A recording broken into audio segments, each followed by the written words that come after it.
Estamos aqui mais uma vez para gravar mais um episódio do nosso Conexões Operacionais, podcast de Mossoró para o onshore brasileiro, que visa trazer ao conhecimento do público profissionais relevantes para a cadeia produtiva de petróleo e gás. E não diferente disso, hoje nós temos Emerson Tomazoni, empresário, empreendedor, sócio fundador da CEPRO, uma das empresas que vem se tornando referência na segurança de processo e que tem realizado um trabalho bastante significativo no mercado das independentes.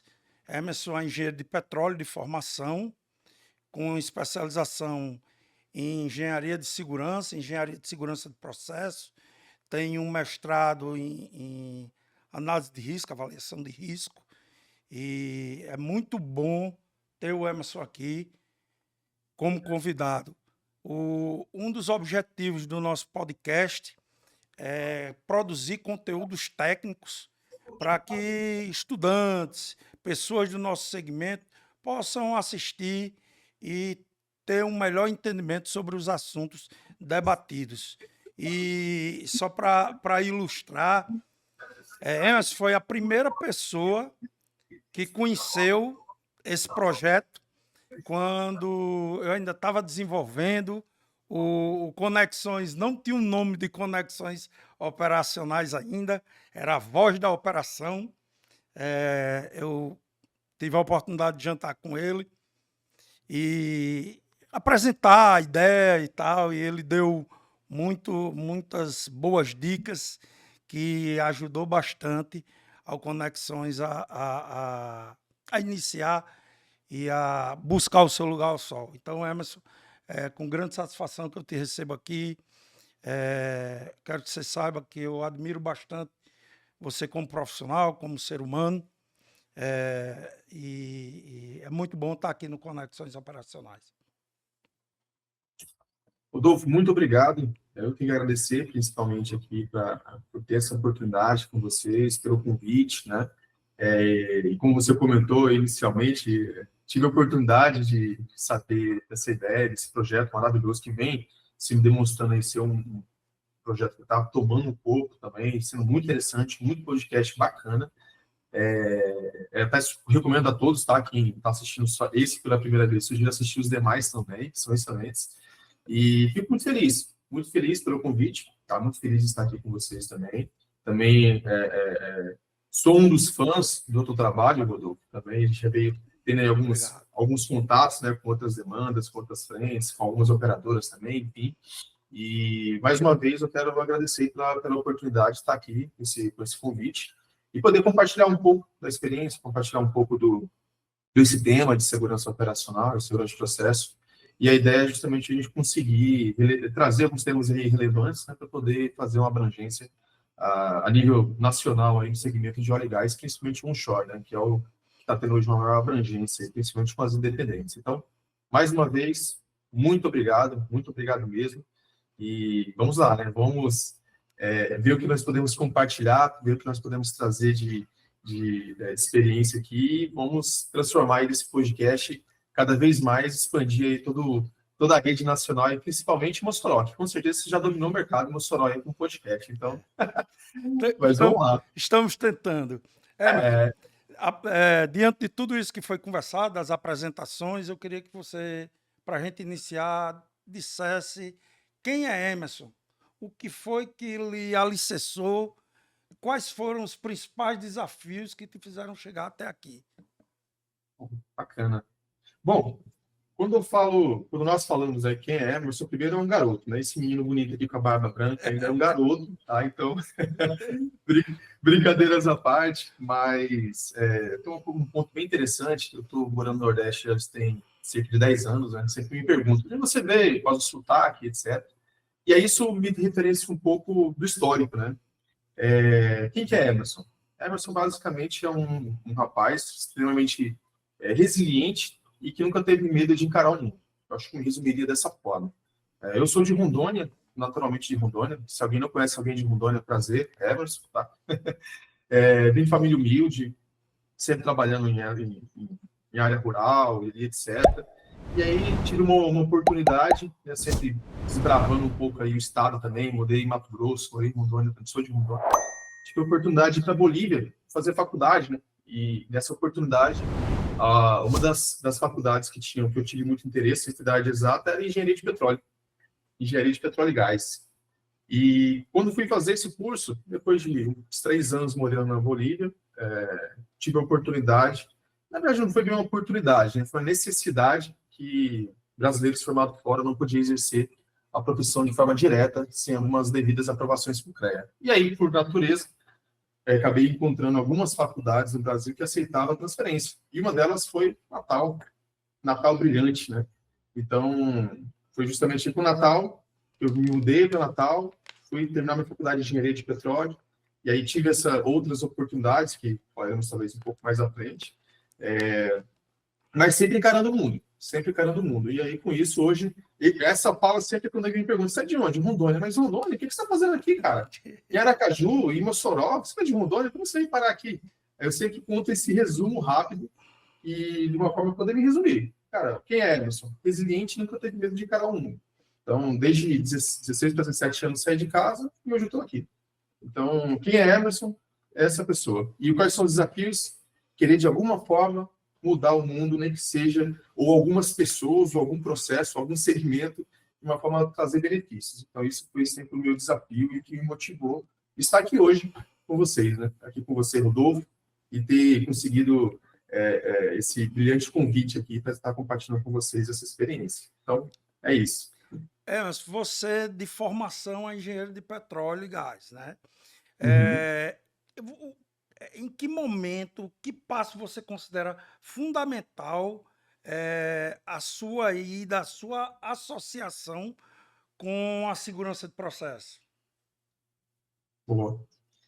Bom, primeiramente, acho que o nome já diz os perigos intrínsecos ao produto, né? Petróleo e gás. Nós estamos falando de produto extremamente perigoso, seja ele pelos seus aspectos de inflamabilidade, seja ele pelos seus aspectos de toxicidade, porque temos ali H2S associado também, enfim, todo processamento, questões de temperaturas elevadas, pressão elevadas. Então, o próprio produto na qual vem da minha formação de engenheiro de petróleo e gás, ele já é um produto perigoso. Então, esse tema, né, ser um produto perigoso, eu sei que nós tem aspectos de produção, produzir cada vez mais quantos barris, petróleo é o que movimenta basicamente o mundo, até, infelizmente, produtos de guerra também, que a gente sabe muito bem, mas não deixa de ser um produto perigoso. E para nós conseguirmos operar esse tipo de segmento, a gente precisa garantir a segurança da instalação e a segurança na qual as operações estão associadas. Então, durante a faculdade, exercendo, né, aprendendo sobre petróleo e gás, formação, desde reservatório, elevação, enfim, um dos pontos que chamou muita atenção é, caramba, como pode tudo tão perigoso ser tão controlado, né? Vamos dizer assim. Tantos segmentos nós temos, tantas atividades nós temos, o que faz isso ser tão controlado? E aí isso começou a gerar alguns insights. E desses insights acabou culminando também com o meu estágio. Eu estagiei na época na Petrobras, em Natal também, desenvolvendo análises quantitativas de risco, né, simulações. Aí comecei a tirar algumas dúvidas. Comecei a fazer simulações de propagação de incêndio, propagação de explosão, propagações de nuvem de gás, até onde pode ir uma nuvem de gás. Caso um tanque pegar fogo, até onde pode ir uma radiação térmica. E aquilo começou a brilhar nos olhos, né, no sentido de materializar eventos, entender que aqueles eventos podem ser catastróficos e o que nós fazemos para garantir que esses eventos não ocorram, né? Nós Então, podemos trazer de medidas. Então, foi aí que eu consegui associar a relevância do que é a segurança de processo com a minha formação. Então, justamente esse foi o principal insight aí, e a motivação do que fez associar, né, a minha formação com o tema de segurança de processo, que basicamente é garantir a integridade de uma instalação na qual trabalho com produtos perigosos, através de medidas preventivas, medidas mitigadoras ou até mesmo resposta à emergência. então, mesmo na faculdade, quando você já estava em engenharia de petróleo, você digamos assim, seus olhos já brilhavam para essa parte de segurança de processo. Eu não sabia que era segurança de processo. Eu me interessava muito em entender o comportamento, né, do fluido e o que fazia ele ser tão perigoso e o que era feito para salvaguardar uma instalação. Só que eu não sabia que isso era segurança de processo. Fui descobrir logo depois. Exato. Naturalmente, né? Então, mas isso já é algo que veio despertando ao longo da própria formação. E aí acabou culminando um estágio que eu comentei que foi perfeito, foi muito bom. E aí, obviamente, depois disso, foram uns 10 anos já de experiência com esse tema e eu sou talvez uma das pessoas mais entusiasta. Eu sou entusiasta desse tema que, quando eu comento, eu sempre meus olhos brilham. Então, não sei se eu sou a melhor pessoa para falar de segurança de processo, porque hoje eu posso dizer que até meu hobby. É um hobby mesmo atuar com esse tema, porque eu gosto muito. E muitas das vezes é um tema que não é tão bem visto, no sentido de, poxa, são coisas muito caras, são recursos muito elevados, mas por que eu gosto muito disso? Por que eu trabalho muito com isso? Porque é uma forma de salvar vidas, só que de forma oculta. Imagine quantos vasos nós evitamos de explodir, quantos tanques evitamos de explodir ou de transbordar.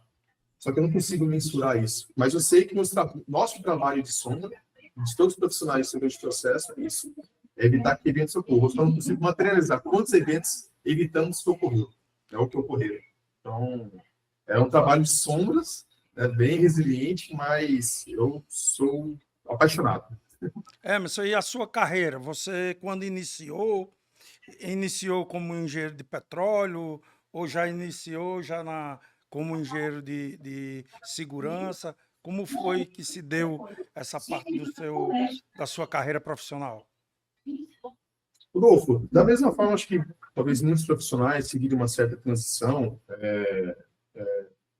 Basicamente, depois que eu terminei meu estágio, eu comecei como analista, né? Não entrei diretamente como engenheiro. Então, passei um tempo trabalhando como analista, prestando serviço para a Petrobras, desenvolvendo esse tipo de estudo.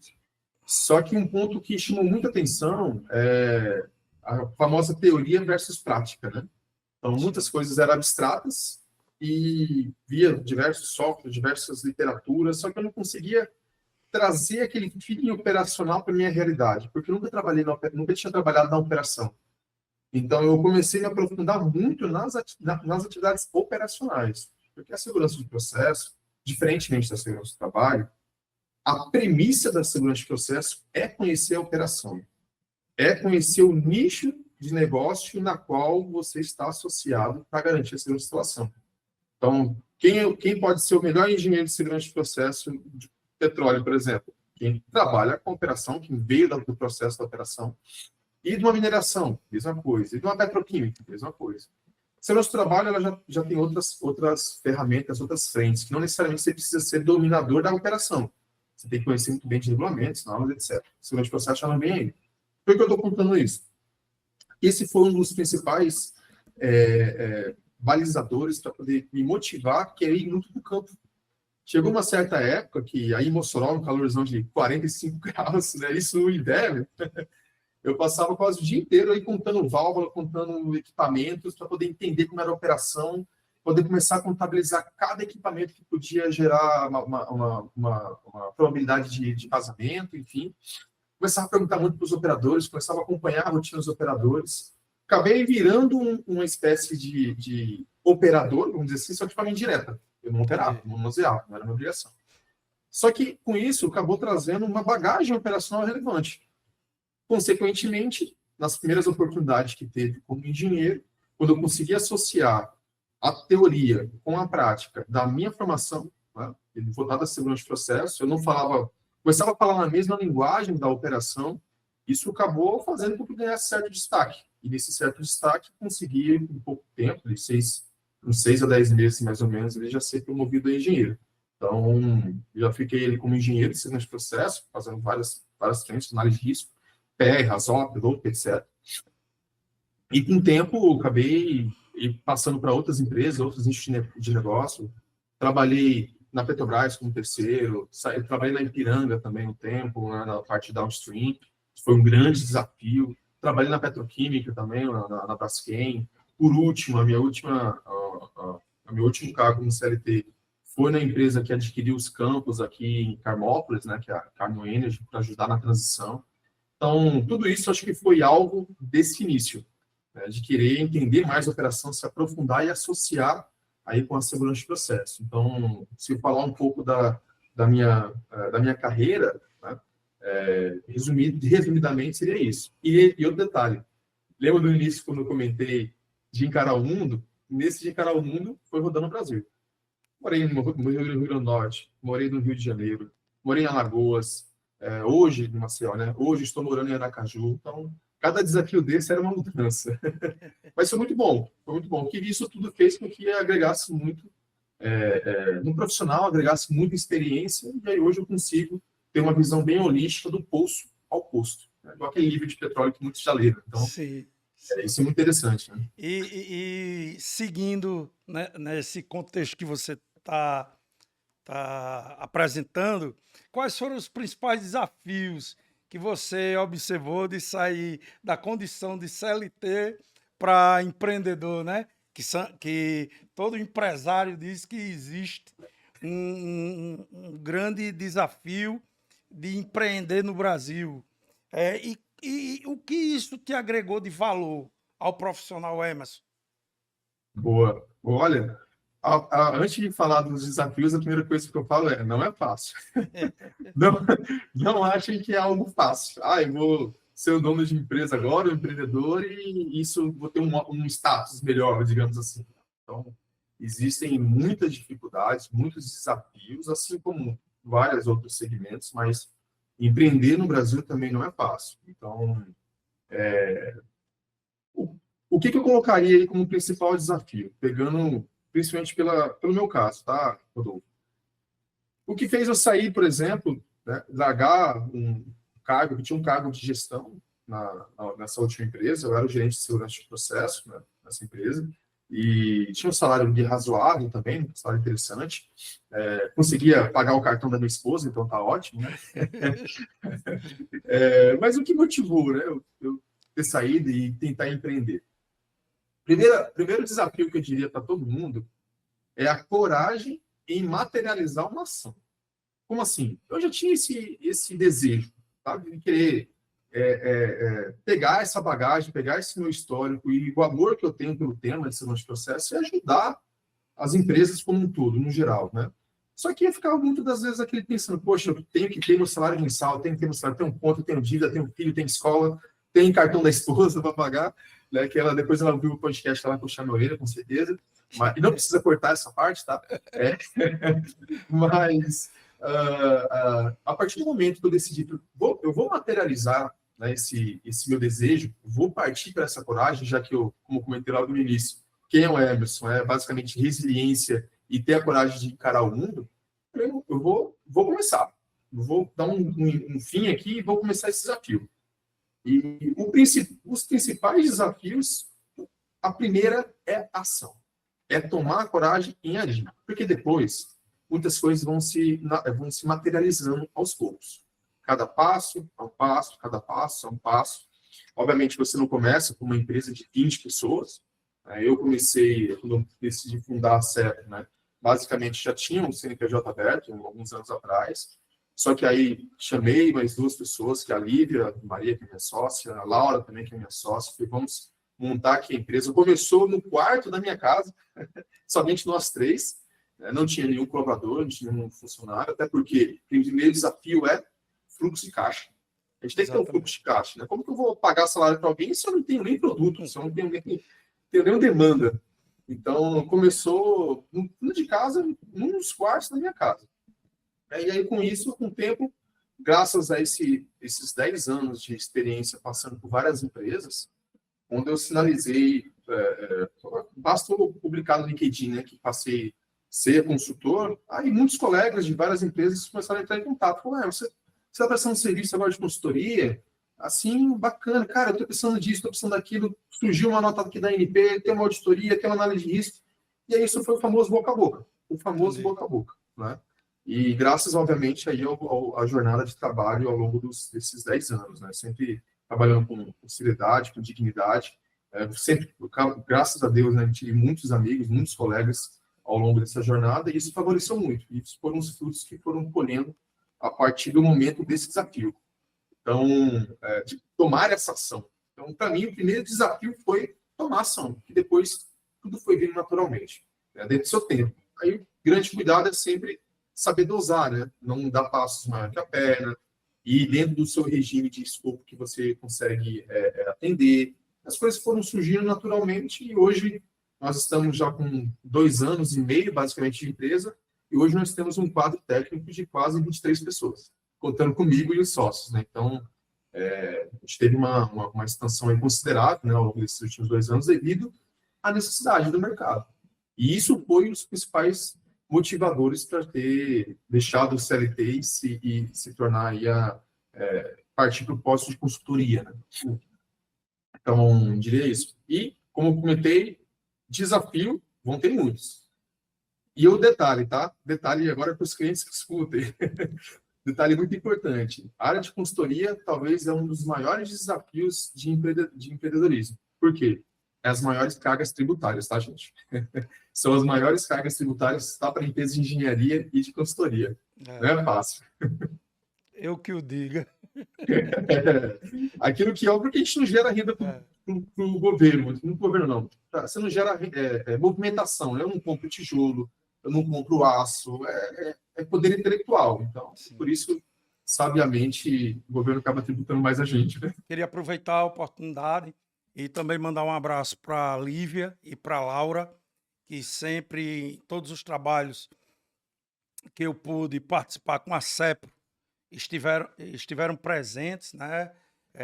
Eu digo que o crescimento da CEPRO, esse crescimento que você apontou de 3 para 23, muito é fruto do trabalho, da qualidade do trabalho, o respeito com que se contrata. Grande parte das empresas perdem um pouco o fio da meada por não entregar um trabalho de excelência. E sempre eu pude observar que vocês têm esse compromisso em entender a demanda e entregar o melhor produto final possível. Perfeito, Rodolfo. Muito obrigado, muito obrigado.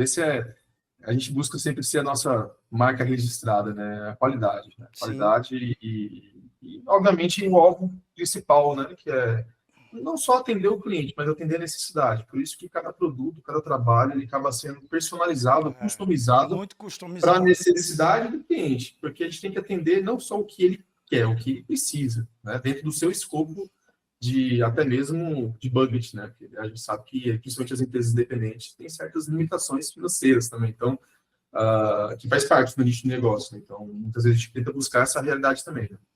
Emerson, sua trajetória é muito ligada à integridade de instalações, né? E à segurança de processo.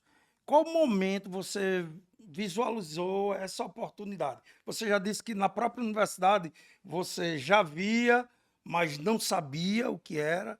Mas quando você começou a trabalhar, em que ponto você disse, opa, aqui é um caminho diferenciado que, se eu conseguir atingir o objetivo, vai me dar um bom retorno?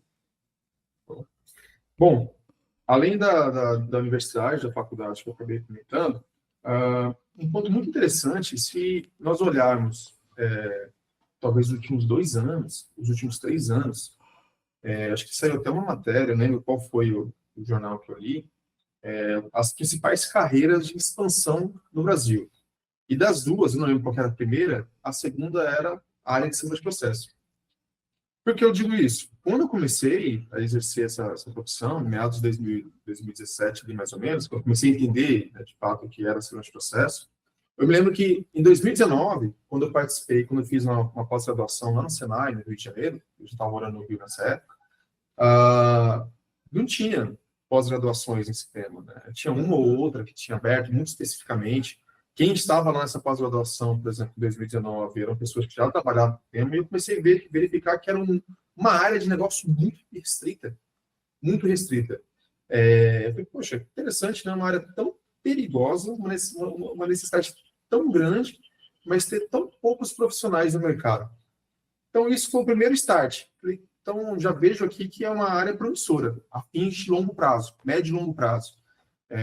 Posso ser um dos primeiros, não vou dizer primeiro, tem gente que trabalha aqui com sistemas de processo, acho que o tempo que eu tenho de vida, mas eu digo justamente no momento de expansão dela. Então, nesse meados de expansão, eu vislumbrei, na verdade, essa grande oportunidade no mercado como um todo, e principalmente na minha área de formação, que é petróleo e gás. O petróleo e gás brasileiro como um todo, ela já é muito atrasada em segurança de processo. Isso é o mercado todo, petróleo e gás. Quando nós falamos de petroquímica, enfim, as empresas petroquímicas brasileiras ou internacionais, nós estamos falando na década de 80, na década de 90, no mais tardar meado de 2000, tá já implementando as ferramentas de segurança de processo. Já no segmento de óleo e gás, não. Então, isso, consequentemente, fez com que houvesse uma área muito restrita de profissionais. Então, esse foi um dos motivos de eu pensar assim, poxa, aqui é uma boa oportunidade. E, além disso, quem trabalha com segurança de processo, que tem que entender muitas normas, ele basicamente, passa a ser, ao longo do tempo, uma espécie de projetista. Começa a entender muito da operação, passa a ser um engenheiro de operação. Então, eu até brinco, às vezes, com minha esposa, poxa, se alguma coisa der errado e não ter mais área de segurança de processo, eu já tenho experiência para ir para uma operação, eu entendo que eu tenho experiência para poder trabalhar com projetos, porque ela é uma área multidisciplinar, ou até mesmo na área de manutenção, ela é uma área multidisciplinar. Então, esse foi um dos principais motivos de ter ingressado nessa área e permanecido nela. Ingressado aqui na faculdade, mas por que eu permaneci? Foi justamente com essas oportunidades e tendo uma visualização geral do mercado, né? Agora, se me permitir complementar, falando agora um pouco desses últimos anos, e ainda mais uma vez com o segmento de óleo e gás, uma oportunidade muito interessante que, além daquilo que eu comentei do desafio e a coragem, né, eu falei assim, poxa, tomei a coragem, vou agir, sabe qual que foi o gatilho de coragem versus agir para a parte de promover uma consultoria? Eu lembro até hoje. Isso foi no Mossoró, em 2023. Eu saí aqui de Carmópolis, inclusive meu diretor na ocasião não queria me liberar, falei, não, eu vou para lá, que eu quero participar do evento, fui com meu carro próprio mesmo, eu andei 1.000 e poucos quilômetros até lá em Mossoró, eu e Lívia, e durante o congresso, né, durante o evento, eu assisti o SOMAT, da agência, né, da ANP, e aí foi comentado durante o SOMAT sobre a questão da interdição que teve, né, o processo de interdição que teve no Polo Carmópolis, que teve no Polo Bahia Terra, que, inclusive, eu estava presenciando aqui também, em Carmópolis, esse evento, durante a desinterdição e durante a transição, né, da empresa que adquiriu os campos da Petrobras, nós vivenciamos todo esse processo ao longo de um ano, né? Então, quando teve esse SOMAT, foi citado na ocasião lá pela agência que haveria uma abrangência para todas as operadoras, onshore, para todas. E naquele momento me deu um gatilho. E caramba, quem que vivenciou muito isso? Né? Eu e Lívia. Falei, poxa, Lívia, a gente vivenciou muito isso, cara. A gente sabe na prática tudo o que aconteceu. Teve essa questão de uma possível abrangência. Eu já tinha esse desejo em querer ajudar as empresas no geral. Voltando de Mossoró para Aracaju, Rodolfo, ao longo dos 1.000 quilômetros de distância, que eu vim pelo interior do estado, aproveitando a beleza também, mas foi nesse período que a gente falou assim, não, vou chegar lá, já vou entregar minha carta de demissão e vamos começar a movimentar esse mercado. Porque a gente precisa trazer a nossa experiência e ajudar as empresas independentes, o que nós vivenciamos, quem aprendeu na dor, né, tentar ilustrar isso. Quando eu cheguei em Aracaju, saiu a famosa nota técnica 6 da ANP, o autodiagnóstico. Acabou casando perfeitamente, né? Igual diz o ditado, né? O cavalo só passa uma vez, né? Então, tem que aproveitar a oportunidade. Então, além de ter fixado no mercado como profissional, sem ser como empresa, a segunda oportunidade, pensando como empresa, foi isso. Foi justamente no evento lá em Mossoró, em 2023. Eu estava presente, lembro bem dessa passagem. Do ponto de vista de integridade de instalações e poços, quais são os principais riscos que você observa nessas fases transitórias de operação entre operadores, né? O que é crucial para garantir a segurança nesse processo? A gente vê que existe uma dificuldade muito grande nas transições, especialmente, né? Então, o que é que você acha que é crucial nesse processo, na parte de integridade de postos e instalações? Rodolfo, vou trazer também um pouco da minha experiência de vivência de transição, né? Como eu comentei agora, quanto à transição de carmóveis. Vou listar aqui alguns pontos, mas talvez o primeiro deles, não menos importante que os outros, mas eu diria que o principal desafio, a principal preocupação é realmente conhecer as instalações que pretende adquirir. Seja qual for a modalidade. For modalidade aquisição completa, modalidade de transição, modalidade farm-out, qual for a modalidade. Por que eu digo isso? É igual ao Mercado Livre, né? Muitas vezes a gente coloca lá um negócio lindo, maravilhoso, tudo verdinho, mas quando você compra, você identifica lá que do carro, por exemplo, que está fazendo barulho e etc. Então, quando eu falo conhecer realmente as instalações, muitas vezes as operadoras elas acabam adquirindo campos, instalações que não conhecem. Não conhecem ou por questões de necessidade ou por questões mesmo de ser empresas estrangeiras, por exemplo. Tá? O que isso vai afetar? Diretamente na segurança, e não só ela, operações. Então, ao longo desse período, eu já identifiquei empresas que mal sabia da capacidade de processamento das instalações.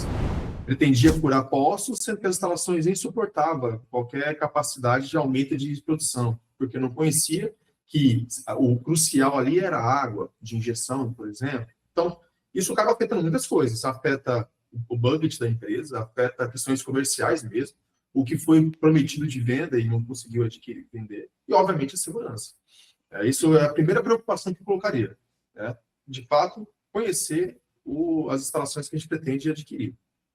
Em segundo tópico, em segundo ponto, quando nós falamos de conhecimento, estamos falando também de integridade. Né? Realizar algum tipo de diagnóstico, algum tipo de avaliação de como está a integridade dessas instalações.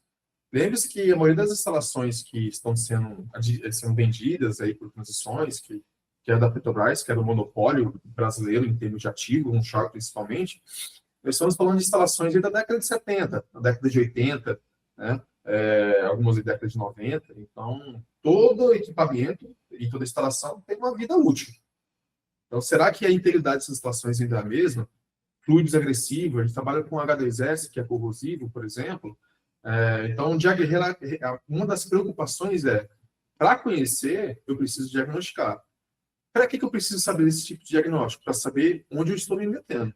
E saber o que eu vou precisar garantir uma operação segura a partir do momento que eu ser operador. E um ponto muito importante nesse aspecto, que a própria resolução da agência, né, da ANP no caso, ela deixa bem claro, bem taxativo. A partir do momento que muda-se a operadora, a responsabilidade pelo campo é a operadora vigente. Se o passivo foi da operadora antiga, quem vai ser cobrado, quem vai ser, talvez até mesmo penalizado, é a operadora vigente. Então, é muito importante saber onde nós estamos nos metendo, né? E com isso vem uma outra grande preocupação, documentação. Muitas coisas a gente fala, não, porque sempre foi assim, mas cadê o documento que comprova isso? Então, uma boa transição, ela tem que estar muito associada à documentação, porque, querendo ou não, todo o histórico de um ativo que nós temos que adquirir, né? Então, uma outra grande preocupação, não só com segurança, mas eu diria isso no geral, até mesmo operações, né? É garantir que eu tenha uma boa transição de documentação. Aprender com lições aprendidas, parece redundante, mas é um fato. É verdade. Né? É um fato. Nós temos várias transições que já ocorreram, então nós temos que aprender com isso, aprender com quem já foi interditado. E a última, que eu vivenciei isso com algumas operadoras também, seja qual for a antiga operadora, não menosprezar e não desprezar o conhecimento dela. Se por algum motivo aquela válvula está naquele sentido, algum histórico tem. E quem sabe disso era o antigo dono da casa. Então, muitas vezes a gente acaba colocando em xeque, né, o que a antiga operadora, qual foi ela, decidiu fazer, mas sem saber o histórico. Isso, às vezes, acaba trazendo para a gente uma situação talvez não agradável, seja em segurança, seja em operação. Então, acho que essas são as principais preocupações que eu colocaria aí como transições, tá? Seja ele, qual for a transição, seja ela qual for a transição, seja de uma antiga operadora como a Petrobras, por exemplo, ou até mesmo entre independentes, né? Eu sempre digo isso, quem será cobrado é a operadora atual. Então, a gente tem que saber onde nós estamos nos metendo, até porque se for uma empresa de acionistas, nós temos que prestar conta, né? Claro, claro, com certeza. Na sua visão, qual é a principal das resoluções para as operações offshore? Qual seria aquela que você coloca como sendo a que requer a maior atenção das operadoras independentes, das menores operadoras? Das menores, né? Perfeito. Bom, falando especificamente de regulamento, tá? Olhando para as pequenas operadoras, tem uma que acaba sendo abrangente para todas, independente do nível de produção, né? Que é o próprio SGIP. Sim, Todas as operadoras precisam de um poço, né? Sem claro. poço não produz o petróleo, né? O petróleo não vai cair do céu. Então, a principal para todas, de fato, vai ser o SGIP, porque independente do seu grau de produção e etc., vai ter que atender. Quando eu falo SGIP, nós estamos falando de integridade de poço, né, que é justamente da RAMP 46.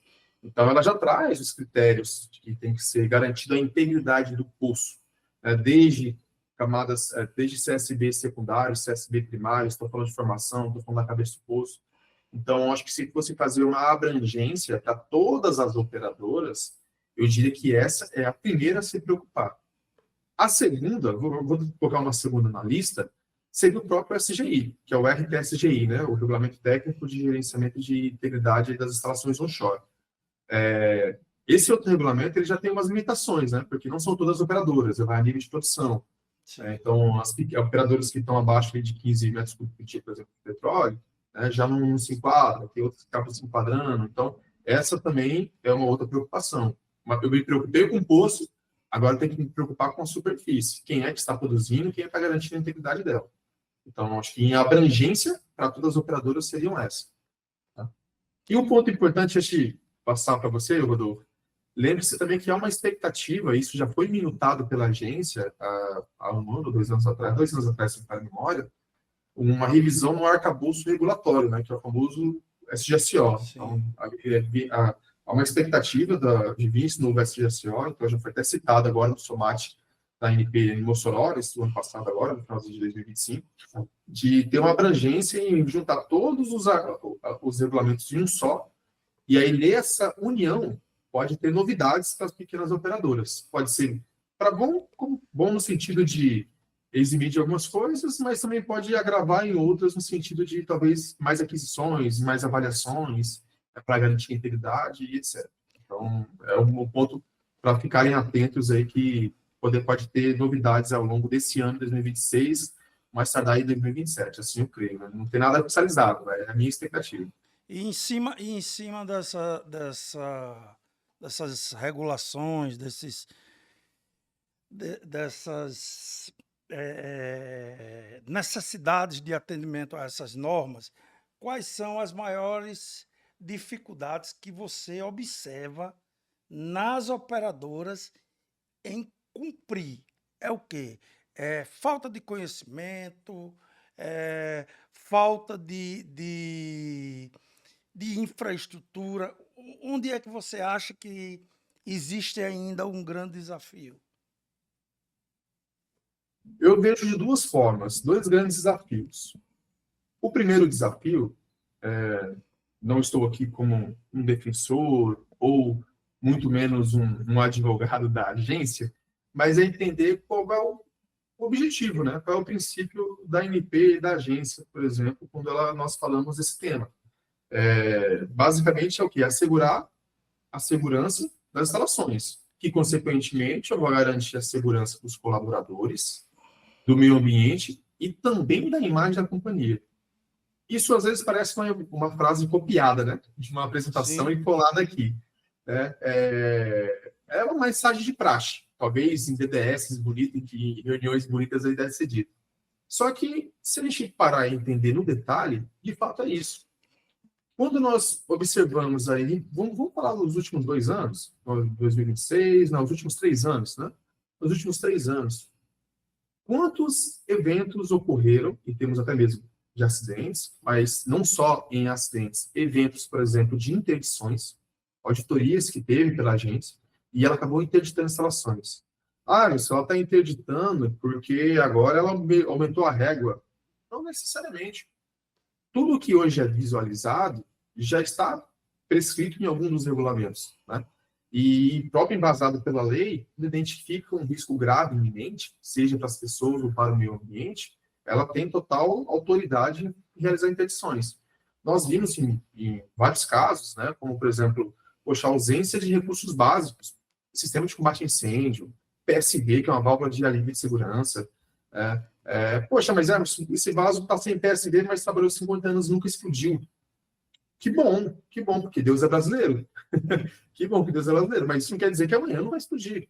Então, por isso que eu preciso de barreiras de segurança. Eventos de segurança de processo, além de ser catastrófico, além de pode gerar múltiplas fatalidades, ele pode falir uma empresa. Sim. Ali, pode simplesmente quebrar uma empresa. Então, por que eu digo isso? Vamos agora entender quais são, talvez, uma das grandes dificuldades, né, das operadoras. A primeira delas, eu vou ser de novo redundante com a frase, né, das lições aprendidas. Aprender com lições aprendidas. Muitas vezes existe uma falsa crença, isso só acontece porque a empresa é grande, porque ela tem poder aquisitivo. Só acontece porque era uma empresa estatal, não vai acontecer comigo. Então, muitas vezes a gente tem que pagar para ver. E a maioria dessas interdições foi isso que aconteceu, foi pagar para ver. Então, acho que a grande primeira dificuldade está no sentido de, cara, isso aconteceu com o vizinho, não vamos deixar acontecer comigo. Porque eu tenho um risco de negócio aqui, não é só segurança, eu tenho um risco de negócio. Né? Então, esse seria a primeira grande dificuldade. Entendimento da obrigatoriedade de fazer se cumprir. Eu diria essa primeira. A segunda, que isso está totalmente associado talvez à primeira, são recursos. A gente sabe que os recursos são finitos. Empresas independentes, talvez 1 ou 2 empresas têm mais de 10 anos de operação, muitas empresas, nós estamos falando de 4, 5 anos de existência de empresa, muitas delas ainda estão aprendendo como operar para conseguir gerar um budget, para conseguir ter um valor de CAPEX, para conseguir investir. Eu digo isso como eu sou empreendedor, eu entendo perfeitamente. Eu só pude ter funcionário a partir do momento que eu tinha fluxo de caixa. Então, por outro lado, tem uma dificuldade também orçamentária, vou dizer assim. Só que, pegando a primeira dificuldade, nós temos que saber fazer o filtro do que é crítico do crítico. E, independente de quanto nós vamos gastar com isso, eu tenho só 2 opções. Ou eu faço, ou eu fecho. Porque se eu não fechar, quem vai fechar vai ser a agência. E se ela te interditar, você vai receber multa pela interdição, você vai ter perda de receita e ainda vai ter que resolver o problema. Então, tem dois valores aqui que eu posso reduzir. A multa posso evitar e talvez a perda de receita eu possa evitar, porque eu vou resolver enquanto eu estou num ambiente fora de auditoria. Porque o investimento não tem para onde correr, vai ter que ser feito. Então, eu diria que são essas 2 grandes dificuldades. E quando nós falamos de CAPEX, né, falamos de budget principalmente, lembra do primeiro desafio da transição que eu falei, que é conhecer as instalações? Por isso que um bom diagnóstico, uma boa leitura das instalações logo no início da transição, eu já consigo mensurar o que eu vou precisar investir. Por exemplo, eu tenho 5 estações. Essas 5 estações precisavam de sistema de combate a incêndio. E não tem. Poxa, um sistema de combate a incêndio, nós estamos falando de um montante aí de 2,5 milhões, não sei lá, estou chutando. 5, então vou ter que prever 12,5 milhões de reais aqui. Eu tenho que falar com os acionistas, tenho que falar com a diretoria e começar a colocar isso no budget. O que eu não, do CAPEX, né? O que eu não posso fazer é ser pego de surpresa durante a auditoria, sabia que eu precisava disso, né?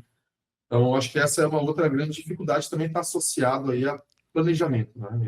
Filtrar o que é crítico dentro da segurança, entender com as lições aprendidas e fazer com que isso seja provisionado de uma forma. Eu atendo agora, eu vou atender quando for auditado. Então, eu entendo perfeitamente as dificuldades das empresas, porque eu sou empreendedor também. Só que a gente decidiu operar um posto, decidiu produzir. Então, algumas coisas a gente tem que se fazer cumprir. Assim como eu sou obrigado a pagar imposto. Eu queria pagar imposto? Não, mas eu sou obrigado, tenho que pagar. E aí eu faço, obviamente, o meu jogo de produto, tendo em vista todos os meus custos e os impostos que eu tenho que pagar. É a regra do jogo.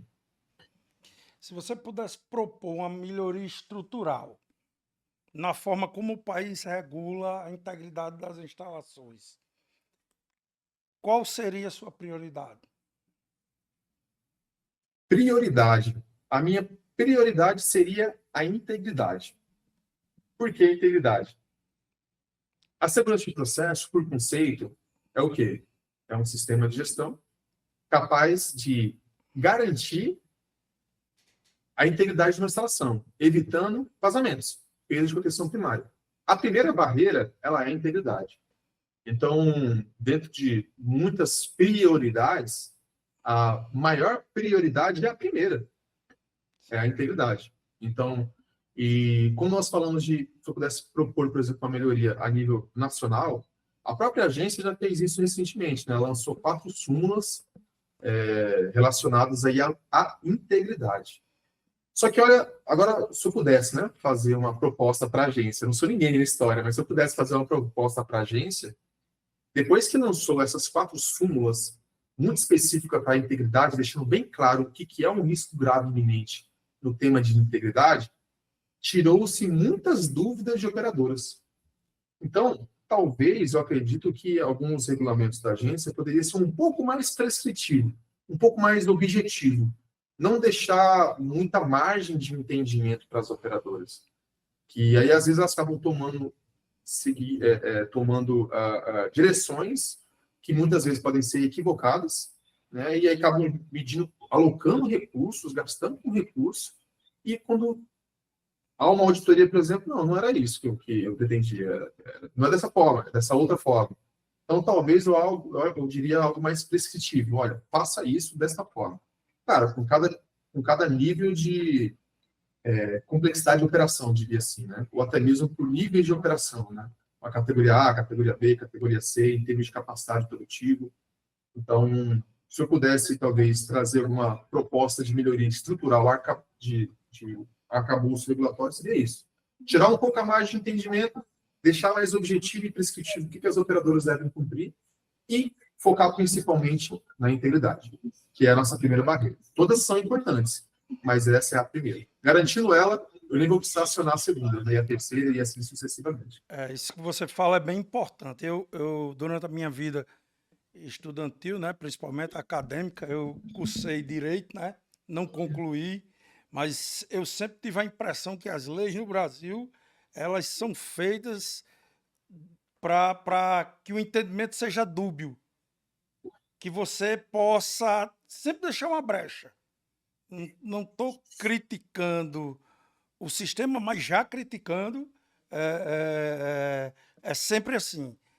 Sempre aparenta que a ideia é deixar uma margem para que apareça algum estudioso e consiga seguir por um caminho diferente ou divergente da origem do trabalho, do pensamento, de como se idealizou, né?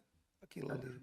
A gente sabe que a língua portuguesa é uma das línguas mais difíceis do mundo, né? Então, Sim. se eu deixo um texto aberto, cabem muitos entendimentos. Você pode ler de uma forma e entender, eu posso ler e entender de forma diferente, vai depender das nossas experiências. Às vezes, minha experiência tende mais a um ramo de negócio, sua experiência tende mais a outro ramo de negócio, e a gente pode chegar a conclusões distintas, né? Então, perfeito, é isso mesmo. Isso não diria só dos regulamentos, tá? Isso é geral. Isso acaba sendo geral mesmo. Sim. E você olhando assim para frente, para o futuro, né? É, da operação onshore, nos campos maduros, como é que você enxerga no tocante a tecnologias e metodologias, né? Mais promissoras para elevar o patamar da segurança operacional e da gestão da integridade de maneira economicamente viável que torne o projeto sustentável, né? Porque não existe trabalho, não existe operação se não houver sustentabilidade. Ninguém vai trabalhar para perder dinheiro. Você tem que manter o seu projeto economicamente viável, né? Então, como você enxerga isso aí? Rodolfo, complemento da sua última frase agora, que acho que eu sempre usei muito isso em treinamentos, ou no meu dia a dia também, e muitas vezes, e um grande desafio de um engenheiro de segurança de processo é buscar o equilíbrio da minha fala sequente agora.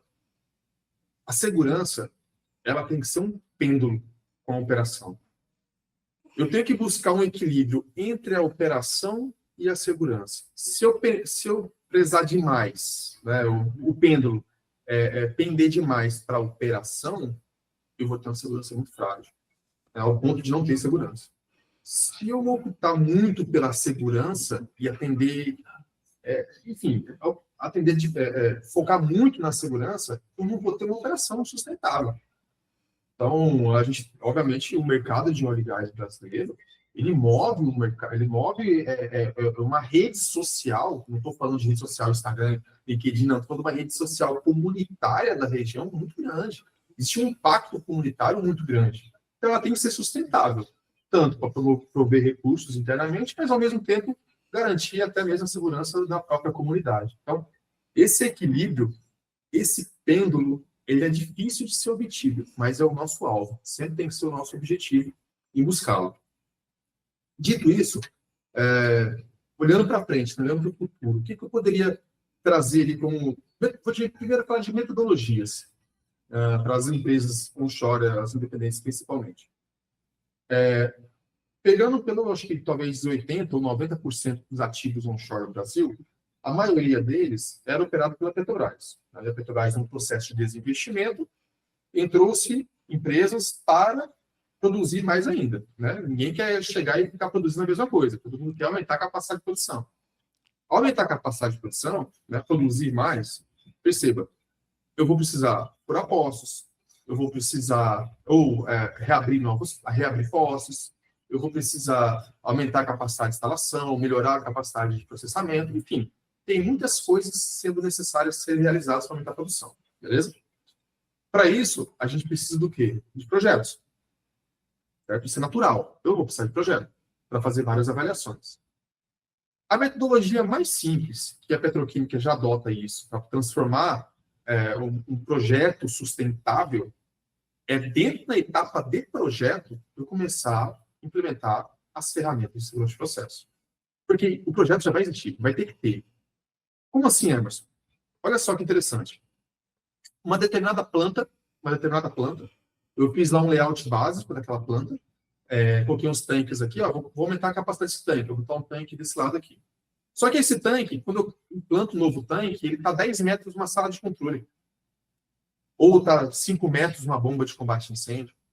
Depois que o tanque é construído, que tem que ser construído ali pelos anéis, depois do tanque construído, você não consegue realocar mais esse tanque.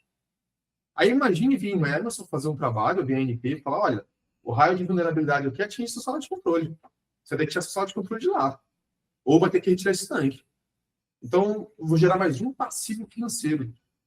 Por que isso é importante? O que isso tem a ver com o futuro? Esses projetos de expansão, de aumento de produção, ela é natural de todas as operadoras, basicamente todas. Todas elas querem expandir. Então, eu tenho que trabalhar na fase de projeto, quando ainda é algo conceitual, ainda é algo em papel, eu começar a trazer tudo o que eu preciso para garantir a segurança de processo naquele projeto. E sabe por que isso é importante? Que muitas vezes nós podemos chegar na conclusão que não é viável. Não vai ser viável fazer esse projeto aqui. Eu vou ter que avaliar agora ele em outro lugar, de uma outra forma, de uma outra concepção. Isso sai muito mais barato na etapa de projeto depois construído. Ou depois que está construindo. A empresa de construção e montagem, se você falar para ela, poxa, eu preciso que você coloque uma câmara de espuma nesse tanque, depois que ela está construindo, ela vai te cobrar mais caro pela emergência e pela urgência. Então, metodologia simples, eu diria, que é o feijão com arroz que a petroquímica já adota, mas um onshore brasileiro e as dependentes, principalmente, tem isso ainda a ser implementado. Então, não é algo fora de outro mundo, né? Eu não estou inventando uma roda. Eu estou falando de um arroz com feijão bem feito, só que lá na etapa do projeto. Então, acho que pensando no futuro das operações em termos de metodologia é garantir que os projetos já nasçam corretamente. Porque o que está lá ativo, do que está lá hoje já operando, eu já tenho um problema para resolver. Eu tenho que estar com a inspeção vencida, ou está para vencer, isso eu tenho que resolver. Eu já conheço, eu tenho que resolver. Só que eu não posso trazer mais novos problemas, né? Então, eu tenho que evitar esses novos problemas. E falando agora do que está lá hoje ativo, do que está lá hoje operacional, quando nós falamos de tecnologias, muitas das vezes eu não consigo gerir a minha informação. Eu tenho muita informação para fazer gestão. Eu tenho informações de manutenção que eu tenho que fazer gestão, eu tenho informações de operações, passagem de serviço, permissão de trabalho, gestão de mudança. Tem muitas informações que devem ser geridas. Uma coisa é operar uma planta com 2 poços, outra coisa é operar uma instalação com 3.000 e poucos poços, que tem 20 estações coletoras. Com isso, no CEP que nós estamos, uma coisa básica tem que ter: tecnologia de gestão, sistema, software de gestão. E pensando no futuro, onshore, softwares integrados. Hoje nós temos o que nós vemos muito. A tecnologia evoluindo, mas mantendo ainda, às vezes, a mesma quantidade de operadores, ou até vezes menos, né? Às vezes, muitos operadores vão reduzindo, as empresas vão cortando o headcount. Só que a tecnologia aumenta, cai pessoas, aumenta a sobrecarga sobre alguns operadores, só que eu não implemento ferramentas ágeis. Então, a gente tem que seguir para e passo com a tecnologia para implantar ferramentas ágeis para que possa ser feita uma boa gestão, uma boa gestão de informação. Então, acho que eu diria isso, que para ele conseguir, dentro de uma gestão operacional, para ser viável, seriam essas 2 mensagens. Garantir que o projeto saia corretamente, e a segunda é garantir a gestão da informação. Eu posso ter um custo maior com software nos 2, 3 primeiros meses, só que lá na frente você vai ter economia muito grande, com auditorias, com multas, com gestão de informação, tomada de decisões ágeis para projetos. Então, parece ser coisas simples, né? Mas, poxa, o Hermes está falando coisa de beabá. Mas é um beabá básico que, bem feito, traz um ganho muito grande, cara. Um ganho muito grande. E esse básico, muitas vezes, não é feito. Ou não é bem feito também, né? Então, eu diria que o menos é mais, né? Nesse caso. Essa seria a resposta para essa pergunta, né? Emerson, e se você pudesse deixar uma mensagem para as novas gerações de futuros profissionais, de futuros líderes, de futuros engenheiros, operadores, técnicos, qual seria a mensagem, o alerta, algo importante que você transmitiria para eles? Bom, primeiro ponto que nós temos que ter ciência, né? Seja qual for o nível, qual for o cargo, qual for a função, que se vamos trabalhar com produto com petróleo e gás, né, ou petroquímico, nós estamos trabalhando com produto perigoso. Produto perigoso. E quem está exposto aos riscos somos nós. Sou eu, é você, é o estagiário, é o analista, é o gerente. Então, todo mundo tem, além de responsabilidade, obviamente, pode estar exposto ao risco. Então, a primeira mensagem que eu colocaria, parece que também ser praxe, é não baixar a guarda. Não baixem a guarda. Não baixem a guarda quando estiver no campo, quando estiver tomando alguma decisão. Nós temos que buscar promover uma cultura de segurança operacional, uma cultura de segurança de processo com cada posição. Isso não acontece de baixo para cima, isso acontece de cima para baixo. Então, a primeira mensagem que eu diria é para a alta liderança, seja qual for a alta liderança. É igual em casa. Os nossos filhos, muitas das vezes, é espelho do que nós fazemos. É o famoso ditado: o fruto não cai longe do pé. Dentro da empresa é a mesma coisa. Nós somos espelho da nossa liderança. Se a nossa liderança fala que não precisa disso porque isso é esteira, assim vai ser cascateado. Então, é necessário promover uma cultura de segurança de processo, desde da alta liderança até o nível operacional. Ou seja, não baixar a guarda em com o perigo que nós estamos vivendo, que é o próprio petróleo e gás. Da mesma forma, quando não baixamos guarda, quando vai fazer uma compra, quando vai fazer algum financiamento, nós temos muita preocupação nossa no dia a dia. Por que não no trabalho? Por que não no trabalho onde nós sabemos que produtos perigosos? Então, isso eu diria de uma forma abrangente, tá? E para a liderança, né, para a alta liderança, para os gestores, e eu, mais uma vez, eu gosto muito de trazer isso. Eu estou aqui falando de segurança, estou falando de vidas. É muito bonito eu falar que nós temos que garantir que o operador volte para casa com segurança, com os seus filhos. Eu não vou falar disso porque isso já é prática em todas as reuniões da DS. Vai para a alta liderança. A segurança operacional, a segurança de processo, ela não garante só a segurança, ela garante a continuidade operacional, evitando prejuízos e perda de receita. É um risco de negócio. É um risco de negócio. Tem empresas que já faliram, já fecharam-se as portas por causa da insegurança operacional, por não atender, por não conhecer os regulamentos, por, às vezes, até negligenciar a integridade. Enfim, então, deixamos a segurança de lado agora e vamos olhar para riscos de negócio. Então, entender que o gerenciamento de risco ele é um pilar fundamental para isso, para garantir a sustentabilidade do negócio. Então, era o que eu poderia colocar de mensagem do top-down. Quando o top-down entender isso, caras, aí vai se ramificando. Os coordenadores, os engenheiros, os operadores, isso vai se distribuindo naturalmente. Então, é o que eu colocaria como uma mensagem para toda a força de trabalho, principalmente a liderança. Emerson, o nosso programa tem um nome, Conexões Operacionais. Às vezes é muito difícil um profissional, quando ele já tem um certo tempo de carreira, de vida profissional, ele estabelecer uma única conexão operacional.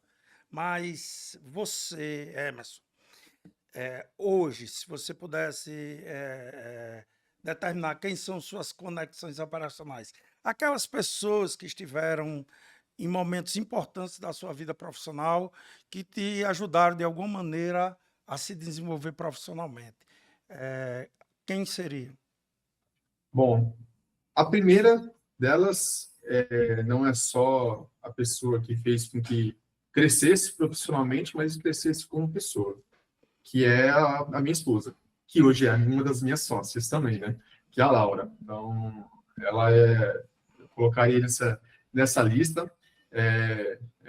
Eu sei que depois da placa eu falei só para agradar ela, não foi, tá? Olha lá, deixa bem claro para você. Mas de fato. Eu acho que foi para pagar a parte que você falou do cartão, né? Ah, foi. Não, mas brincadeiras à parte, ela sempre me motivou muito, ela sempre falou, Anderson, faça o que você pretende fazer, que você vê como melhor, não seja corrompido em termos de integridade. Enfim, ela sempre esteve ao meu lado. Não só como esposa, mas também como profissional. Não é à toa que, por curiosidade, desde essa época de estágio que eu comentei, da Petrobras, nós sempre trabalhamos juntos. Nunca trabalhamos com o mesmo segmento, né? Ela sempre foi de segurança, eu era de segurança, ela era de meio ambiente. Então, no Mildava, a gente sempre acabava trabalhando juntos, às vezes na mesma empresa, ou empresas similares, no mesmo, ou, enfim, prestando serviço para Petrobras. E aí, por fim, acabou que viramos sócios, né? Então, sócio também de negócio. Então, ela se colocaria como uma das pessoas, né, de conexão. A segunda também é outra sócia, que é a Lívia. Então, é outra pessoa muito inteligente, ela é excepcional, pé no chão, nos ajuda muito, me ajuda muito também, é também uma amigona também, de anos também, então não é à toa que também é uma das minhas sócias. E além disso, eu gostaria também de citá-lo aqui também, que foi talvez um dos pioneiros e me colocar nesse ramo de mercado, no sentido de abrir meus olhos e me ensinar muita coisa, muita coisa. É o Carlos Henrique, o engenheiro Carlos Henrique, hoje mora em Natal, foi gerente da Petrobras também. Ele me ajudou muito, um cara muito inteligente, fora da curva, e ele talvez foi o primeiro ali que startou esse brilho nos olhos que eu tenho. Então, acho que de conhecimento, tudo que eu tenho, tudo que eu adquiri, foi graças aos subsídios que ele me deu, no sentido de motivação. Sabe o que era motivação? Toma aqui, lê e me traga o problema resolvido. Isso, querendo ou não, a gente acaba evoluindo muito, né? Mas não só por isso, mas de fato também sempre teve muita bagagem para poder agregar e poder somar. Então, colocaria também ele aí nessa lista, tá? Se eu for falar a lista completa, aqui a gente vai ficar umas 2 horas conversando. Então, eu vou me restringir ao top 3, tá? Claro. Então, eu diria aí essas três pessoas. Perfeito. Emerson, infelizmente o nosso episódio está chegando ao fim. Quero agradecer demais a você. Quero dizer que foi muito satisfatório para o Conexões receber uma pessoa com um trabalho tão relevante, tão significativo como o seu. E para os espectadores, espero que tenha sido tão gratificante como foi para mim, e em termos de aprendizado, em termos de bate-papo mesmo. E agradecer por mais um episódio e também quero aproveitar, esse ano nós tivemos o Mossoró Oil e Gás, o Conexões esteve com o stand, nós tivemos alguns parceiros que oportunizaram essa nossa participação. Quero citar aqui como a Hidrodema, como a Miranda, como a Marinho Transportes, como a Viagem Aqui, foram parceiros lá do stand, estiveram conosco no Hub, e quero agradecer todos eles e dizer que sem eles não teria sido possível, né, a realização desse trabalho. Então, quero deixar aqui a minha gratidão, agradecer também, mais uma vez, a você e a CEPRO pela oportunidade de você estar aqui. E eu espero que, em algum momento que você esteja por Mossoró, a gente possa fazer mais um episódio, dessa vez presencial. Perfeito, Rodolfo. Eu que agradeço, meu amigo. Eu agradeço mesmo mais uma vez aí pelo convite. Esperamos uma ocasião dessa de fazer presencial e deixar aqui registrado. Você já tinha uma pontuação elevada comigo, mas depois do manto, o manto que você está utilizando, aumentou mais um pontinho, tá? Brincadeira, Rodolfo. Muito obrigado, cara. Muito obrigado mesmo pela oportunidade também. Obrigado pelo momento. Conte conosco. Precisando em outros momentos, de oportunidade de bate-papo, enfim, mesa redonda, estamos sempre à disposição. E nosso objetivo sempre é corroborar com esse mercado. É um mercado muito nobre, eu vejo um mercado muito nobre, para fins de negócio para muita gente.